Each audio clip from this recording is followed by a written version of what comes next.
Thank you. Merci miigwech. Kuyunamik marci masicho. To the National Chief and to the regional chiefs, community leaders, elders, and dignitaries.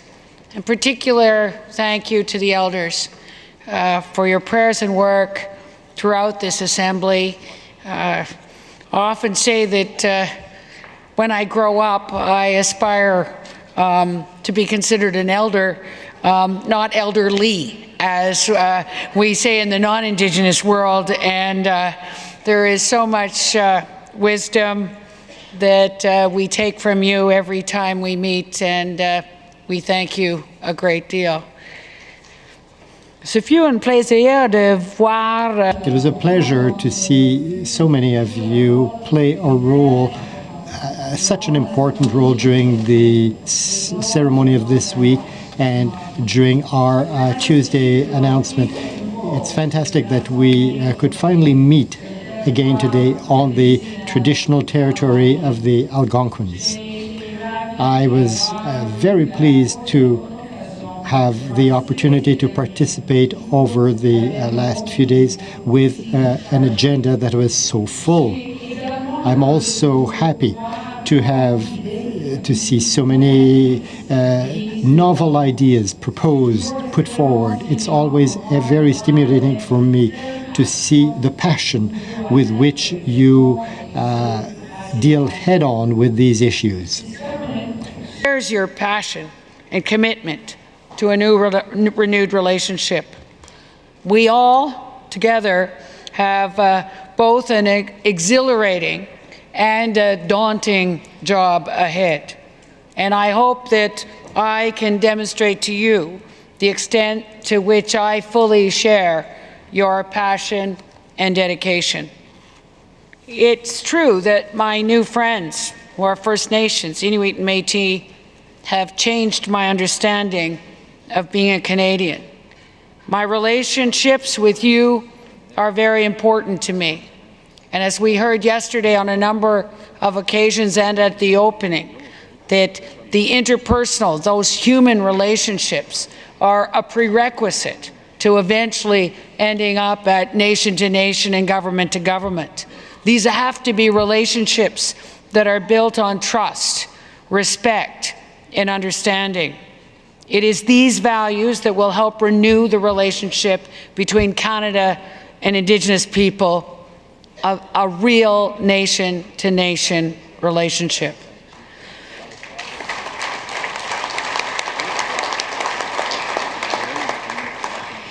These values are the foundation for the kind of relationship that we all want for Canada and all Canadians to have with First Nations, Inuit, and Métis. As a minister, and as an MP, and as a friend, my role today is to listen closely and to engage with you as much as possible, and as friends do, be receptive when you correct me. I've tried to incorporate active listening over my career in my practice as a family doctor and as an opposition critic for the last several years. As people have heard me say, I knew the patient knew their body best, I knew the system, and 2 and 2 makes 5. That is what a relationship is, where the sum is greater than the parts, and I think that that's what I hope for our partnership together and for Canada. I've learned that Indigenous leadership is inclusive leadership, and it means asking, not telling. It means that we know the solutions are with you, and that our job is to actively listen and to harvest those solutions from the people who've been worrying about these things, thinking about these things, writing about these things for a very long time. For me and my parliamentary colleagues, active listening is the only way we can help rebuild the trust in our political institutions. But as the Prime Minister has said so often and throughout the campaign, that good public policy only comes when you listen to the people with expertise and lived experience. That's how you get good public policy, and that's how we want to go forward. So to me, this is also what reconciliation is all about. It is about listening and learning and acting and admitting our mistakes. My meetings with you this week, many of them raising challenging questions, make it clear. We have reached a critical juncture. Now it's time for us to roll up our sleeves together and to get this work done.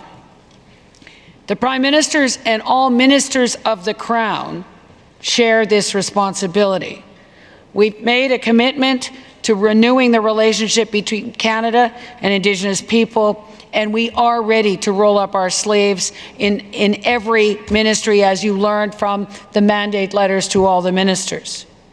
As you know, the Prime Minister will meet with the leaders of the National Aboriginal Organizations on December 16th.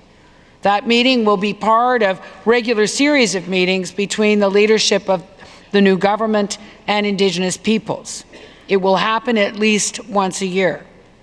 I also look forward to building on the meetings that I've had with chiefs this week. I welcome also the role of all MPs in this new Parliament as strong voices for your communities. Already, the MPs from Atlantic Canada, Quebec, and the Northwest Territories, working with your caucuses, have precipitated real change in the decisions affecting their territories that were taken in my office this week. As the Prime Minister said, Ottawa needs to hear from you far more than you need to hear from Ottawa. Over the coming months, I intend to spend a lot of time crossing this country, meeting with your communities, and listening to your concerns. I want to ensure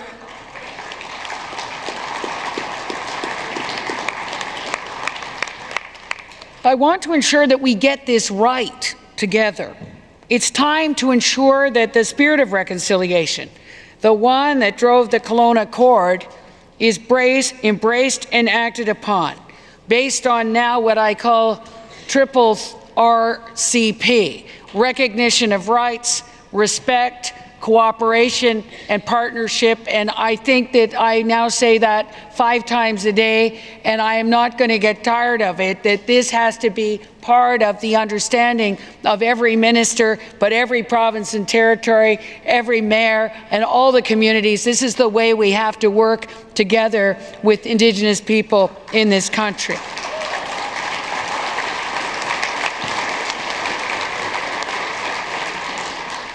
There are strong positive forces helping us alter our course.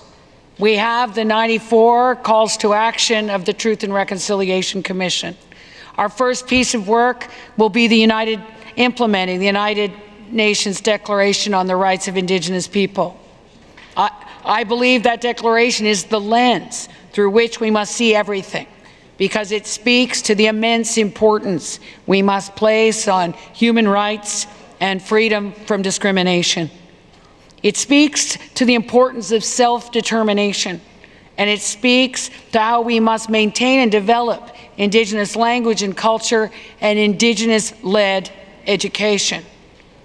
One of our biggest tasks together will be redoubling our efforts to both understand and implement that declaration with the provinces and territories and all Canadians. The second positive effort is the exceptional work of the Truth and Reconciliation Commission. In the framework of the program of reconciliation, we must work together to follow up with the report of the Truth and Reconciliation Committee, including recommendations with concrete measures to prevent violence against women and girls. My colleagues, Minister Wilson-Raybould and Minister Haidu, we have launched a national inquiry into missing and murdered Indigenous women and girls.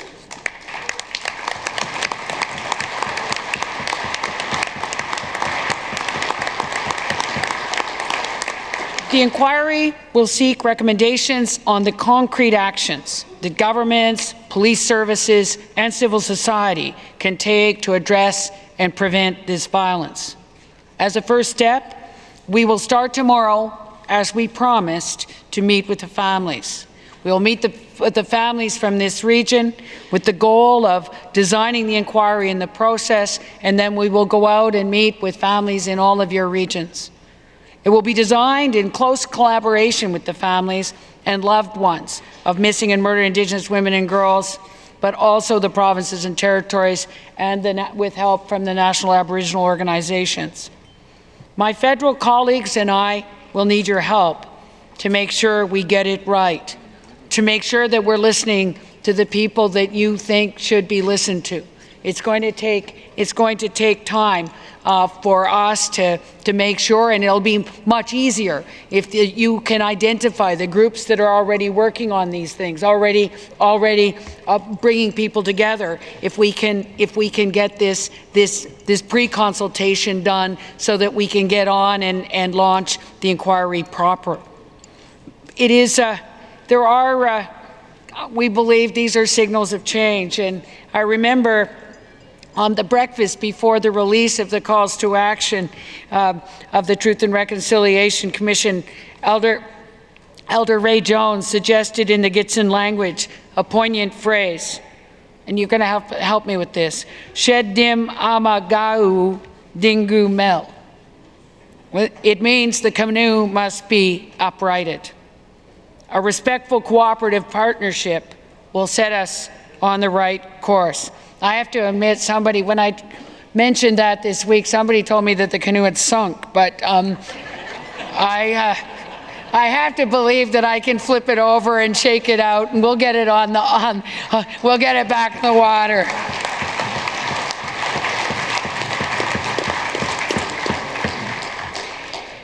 I'm under no illusion that tackling these issues will be easy.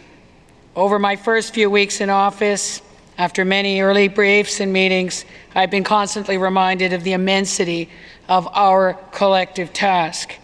I came to this role with an understanding that genuine collaboration is essential to our success.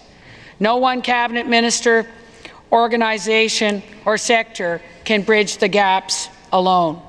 It's together that we will break through the gridlock that impedes our progress on complex issues. But as we know, in the very best of complexity theory, it is strong common purpose, local wisdom, local knowledge to get it done.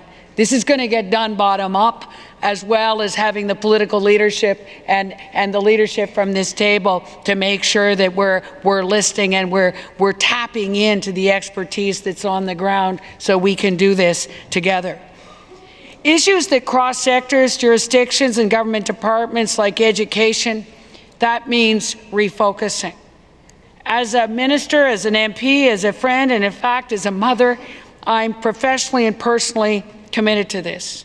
In everything I do, everything that crosses my table, as my First Nations, Inuit, and Métis friends have taught me, I will try to put the children first.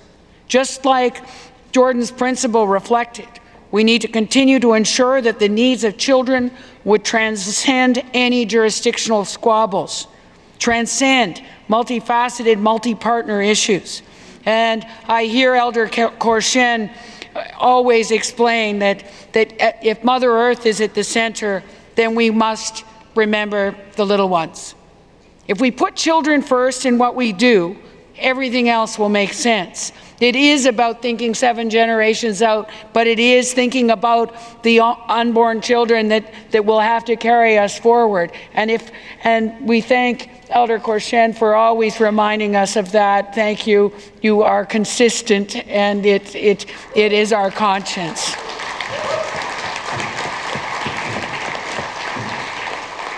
It's why we can't afford to wait on closing the education gap. I've heard from you often on this topic over the week. I know the importance you place on developing successful education systems, and I've heard of things that are working in all kinds of parts of this country. We need to tap into those systems that are working, as I met with Atlantic Caucus this morning, and how impressive it is to have those Mi'kmaq speakers and have that kind of success, that there are many examples of the successful experiments, but but that have to be more than that. It is a way of doing and a way of knowing that can be so important across the country. I have often thought of the importance of Indigenous pedagogy as we look to what didn't work and the ways of knowing. I often talk about how learning by doing was the way that things worked, that children learned physics by standing in a stream or trying to get your canoe forward in a wind. You don't learn physics by sitting in tidy little rows looking at a blackboard with arrows drawn on the blackboard. That's not the way we learn. That's not the way anybody learns, and it shouldn't be the way Indigenous children have to learn. So I've got a new favorite word, which is indigigogy, which is, I think, according to the Indigenous pedagogy, so it's my new word, and I share your commitment to ensuring that First Nations have control over First Nations education. I also share your commitment to an honourable joint process towards closing the education gap. The speech from the throne echoed that promise. This really goes hand in hand with our promise of a new fiscal relationship. The Kelowna Accord and the spirit of reconciliation that drove it must be embraced and implemented, beginning with lifting the 2% escalator on funding for First Nations programs. I've also heard you loud and clear on this for many years. The 2% escalator has increasingly constrained First Nations in their efforts to reach their goals. I'm committing to lifting that escalator and to a new fiscal relationship that provides funding in a sustainable, predictable, and sufficient way, as the Prime Minister said on Tuesday.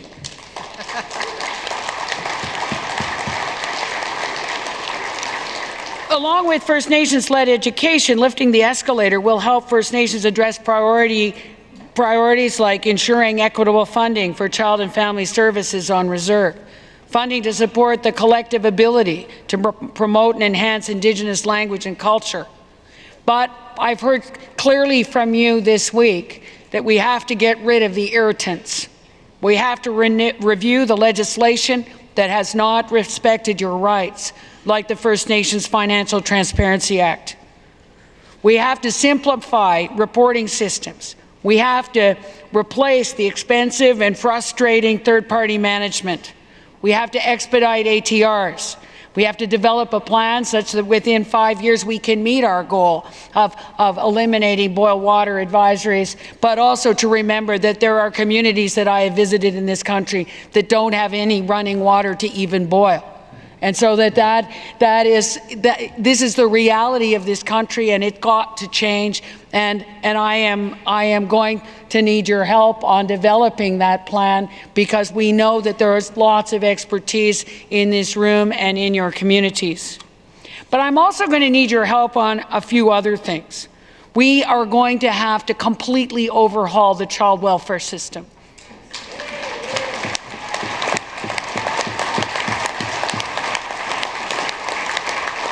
I have been encouraged by understanding that the idea of family conferencing and the idea that the Maori people have used for many decades of meeting with families and then extended families and conferencing with the community before a child is apprehended. And that listening to Cindy Blackstock, that children shouldn't be apprehended for poverty. If there's no food in the fridge, let's make sure there's some food in the fridge. We can't be taking these children out of their communities. But we're also going to have to figure out how in the Crown, that not all of the money is in my department. And how do we get and help you tap into the money that's in other departments?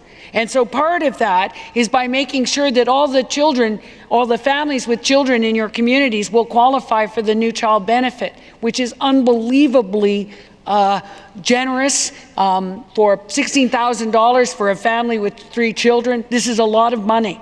but we've got to make sure that your families get that money. And because in its original design, it's based on filling out an income tax form, we've got to figure out how we can do that, and we can only do that with your help of your communities as to how we make sure those children get it. Because we want to be able to lift 315,000 children out of poverty, and that is going to require your help in how we actually design this. We also need, having doubled the post-secondary assistance, we've got to make sure that your students, your high school leavers, are able to qualify for these grants in a program that is statutory, a program that actually is required to give a grant or a loan for the people better off to the students that need it, and that we will try and work with you and make that happen, because that's a lot of money that could be coming into your communities. So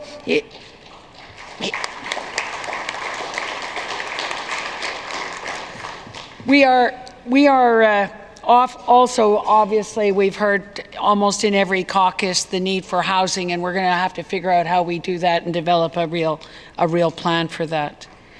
As funding to invest properly in the North, we are going to immediately in January begin a consultation on Nutrition North and how we can help that work, but also how it can incorporate the access to country food. This is hugely important to me, and it's what we've heard across the country, that for the hunters and fishers to be able to help feed their families and their communities, there can be a new way of looking at this, and just doubling the money or tripling the money to a failed program isn't going to work. So we want to see how we can design a better program that will work for you.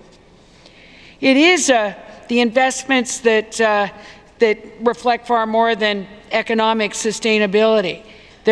We believe these kinds of investments are the root of wellness and good health. And as you know, as the former Minister of Public Health, that the social determinants of health mean a great deal to me, but it is my ongoing mantra of fleeing the medical model and embracing the medicine wheel. We've got to actually understand that we want more health for our communities, and that in my family, and I think in your family, we'd rather not need health care if we could actually keep us all well. And so that is the goal, and it means that we are achieving the health of Canadians and all of your people in physical, mental, emotional, spiritual, in being able to embrace the tenets of the medicine wheel in that goal for all of us, and to be able to achieve that balance.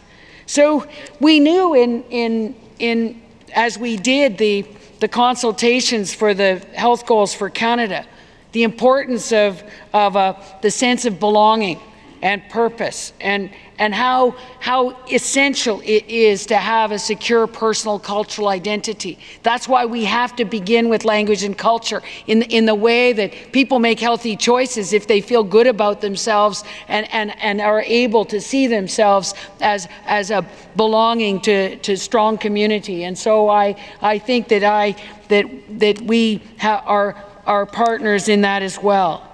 This is absolutely a critical part of closing the gap on the health outcomes, but also the education outcomes and the economic outcomes between Indigenous and non-Indigenous people, as the National Chief talked about throughout the campaign in closing the gap. Je suis heureuse d'avoir eu ces conversations. I'm pleased to have had these animated and necessary conversations on this topic and other accounts during this past week. There is so much wisdom and experience that has been gleaned over the years from the teachings of our First Nations, to us to see how this wisdom, how this foresight, how this humility and comprehension can guide us in the path to follow. I'm beginning to see a collective vision, a bold collective vision, and to have one needs to be solid to see those bold vision. Cannot be taken lightly. As he said, a sacred responsibility inherited from past generations and entrusted to us by future ones. As I mentioned earlier, one of the most important ideas I will contribute to this partnership is ensuring we're not alone in reaching this vision. I will be reaching out to my cabinet colleagues, my provincial, territorial, and international partners to make sure we have the full support we need to make our bold visions happen. With the voices and wise practices of First Nations, Métis, and Inuit leading the way, making sure this canoe is uprighted and on course. And it's been a special honor to come and listen to you for these 3 days, and for you to allow me to provide humble comments at the end. Thank you, merci, miigwech, kuyanomik, marcy, masicho.